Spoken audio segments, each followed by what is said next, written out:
Nur Muhammad, hakikat awal ciptaan dan asal keberadaan. Makrifat mengajarkan bahwa hakikat dari Nabi Muhammad SAW tidak dapat dipahami secara utuh hanya dari sisi lahiriah sebagai manusia historis yang lahir di tanah Makkah pada abad ke-7 Masehi. Sesungguhnya beliau adalah manifestasi paling sempurna dari cahaya ilahi yang disebut sebagai Nur Muhammad. Dalam tatanan makrifat, memahami hakikat Muhammad berarti memahami rahasia asal mula keberadaan, sebab dari cahaya, beliaulah segala yang wujud mendapatkan nyatanya. Sabda Rasulullah SAW yang diriwayatkan oleh Imam Abdul Razak menjadi dasar dari pemahaman ini. Awalu ma khalaqallahu nuri, artinya, yang pertama kali diciptakan oleh Allah adalah cahayaku. Hadis riwayat Abdul Razak. Hadis ini menjadi kunci utama dalam memahami maqam tertinggi dari Rasulullah SAW. Sebelum penciptaan arasy, kursi, langit dan bumi, bahkan sebelum waktu dan ruang diciptakan, Allah Subhanahu wa Ta'ala telah menciptakan cahaya Muhammad. Dari sinilah semua makhluk diciptakan, sehingga Nur Muhammad menjadi asal dari segala keberadaan.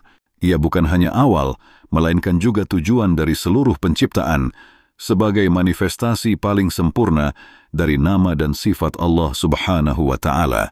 Hakikat Nur Muhammad dalam Al-Quran, meskipun istilah Nur Muhammad tidak disebut secara eksplisit dalam Al-Quran, namun petunjuk mengenai kedudukan cahaya ini sangat jelas tersirat dalam firman-firman Allah Subhanahu wa Ta'ala. Dalam surah An-Nur ayat ke-35, Allah berfirman, Allahu nurus samawati wal ard, mathalu nurihi kamishkatin fiha misbaha.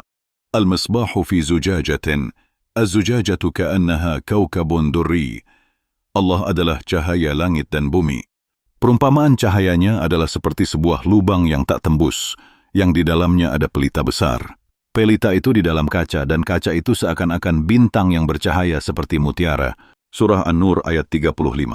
Ayat ini menjadi penjelasan esoterik dari cahaya yang menjadi asal segala cahaya.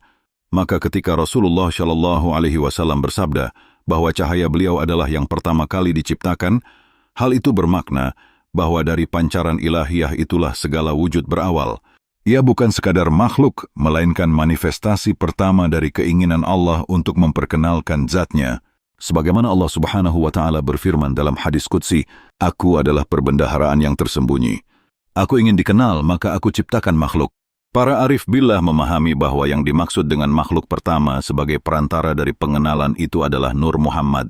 Sebab melalui beliaulah pengenalan kepada Allah menjadi sempurna.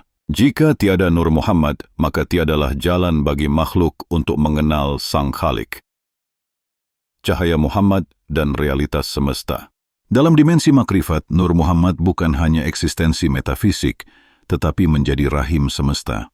Dari nur ini, Allah Subhanahu wa Ta'ala menciptakan arasy, kursi, lauhul mahfudz, kalam, malaikat, langit dan bumi, serta seluruh ciptaan lainnya.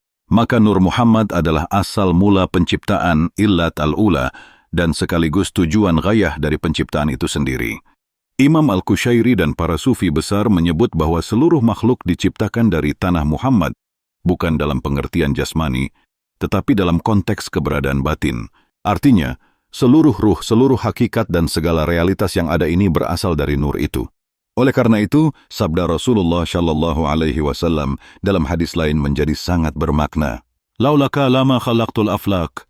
Jika bukan karena engkau, wahai Muhammad, niscaya aku tidak akan menciptakan alam semesta. Hadis ini, meskipun tidak memiliki sanad yang kuat dalam istilah ilmu hadis zahir, namun sangat diterima dalam dunia tasawuf dan ma'rifat karena selaras dengan pemahaman ruhani tentang keagungan Nabi Muhammad SAW.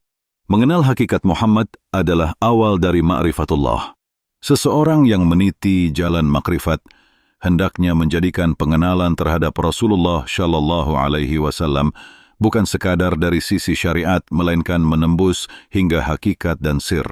Sebab mengenal Nur Muhammad adalah mengenal permulaan dari semua eksistensi, dan itu adalah pintu masuk menuju pengenalan kepada Sang Maha Pencipta. Allah Subhanahu wa Ta'ala berfirman, وَمَا أَرْسَلْنَاكَ إِلَّا رَحْمَةً لِلْعَالَمِينَ. Dan tiadalah kami mengutus engkau, Muhammad, melainkan untuk menjadi rahmat bagi seluruh alam. Surah Al-Anbiya ayat 107. Ayat ini menegaskan bahwa kehadiran Nabi Muhammad SAW tidak hanya sebagai rahmat bagi umat manusia, tetapi untuk seluruh alam, menunjukkan bahwa realitas beliau menjangkau seluruh semesta secara batin. Para wali Allah memahami bahwa nama Muhammad adalah penampakan dari pujian yang sempurna, hamd, maka ruh Muhammad adalah ruh pujian yang memantulkan keagungan Allah Subhanahu wa Ta'ala dalam seluruh ciptaan. Inilah mengapa dalam syalawat kita memuji beliau, karena memujinya adalah memuji Allah, sebab beliau adalah cermin jernih dari nur ilahi. Rahasia nur dalam diri manusia. Sebagaimana Allah Subhanahu wa Ta'ala menciptakan segala sesuatu dari nur Muhammad, maka dalam diri setiap insan terdapat percikan cahaya tersebut. Allah Subhanahu wa Ta'ala berfirman, "Wa nafakhtu fihi min ruhi," dan aku tiupkan ke dalamnya manusia ruh dariku. Surah Syad ayat 72. Ruh dari Allah Subhanahu wa Ta'ala yang ditiupkan ke dalam manusia adalah pancaran dari cahaya awal, yaitu nur Muhammad. Oleh karena itu, potensi makrifat ada dalam diri setiap manusia, dan puncaknya adalah menyadari kembali asal-usul dirinya, yaitu dari cahaya Muhammad, dan lebih jauh lagi, dari zat Allah yang Maha Suci. Maka jalan makrifat bukanlah jalan untuk mengenal Tuhan secara logika atau lafaz semata, melainkan perjalanan kembali menuju asal dari Allah oleh cahaya Muhammad dan kembali kepada Allah. Rasulullah sebagai cermin zat. Di antara maqam tertinggi dalam tasawuf adalah menyaksikan Rasulullah Shallallahu Alaihi Wasallam sebagai cermin dari zat Allah. Tidak ada yang bisa melihat Allah secara langsung, namun dalam nur Muhammad tergambarlah nama-nama dan sifat-sifat Allah Subhanahu wa Ta'ala dengan sempurna, sebagaimana disebut dalam surah Al-Fatih ayat 29. Muhammadun Rasulullah walladzina ma'ahu asyidda'u 'alal kuffari ruhama'u bainahum. Muhammad itu adalah utusan Allah, dan orang-orang yang bersamanya adalah keras terhadap orang-orang kafir tetapi penuh kasih sayang sesama mereka. Nama Muhammad dalam ayat ini bukan hanya menunjuk pada pribadi sejarah, tetapi juga mengandung isyarat kepada nama yang mengandung pujian sempurna. Pengenalan terhadap nama Muhammad dalam batin seseorang membuka hijab antara hamba dan Rabb-nya, penutup jalan sunyi menuju cahaya awal. Meniti jalan makrifat adalah meniti jalan sunyi, menapaki jejak cahaya Muhammad dalam diri. Ia bukan sekadar teladan dalam akhlak dan syariat, tetapi adalah jalan itu sendiri.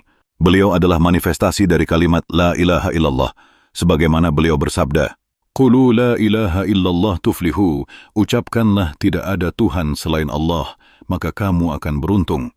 Namun hakikat dari kalimat tersebut tidak akan tersingkap kecuali melalui cahaya Muhammad, karena beliau adalah pintu untuk mengenal Allah Subhanahu wa Ta'ala.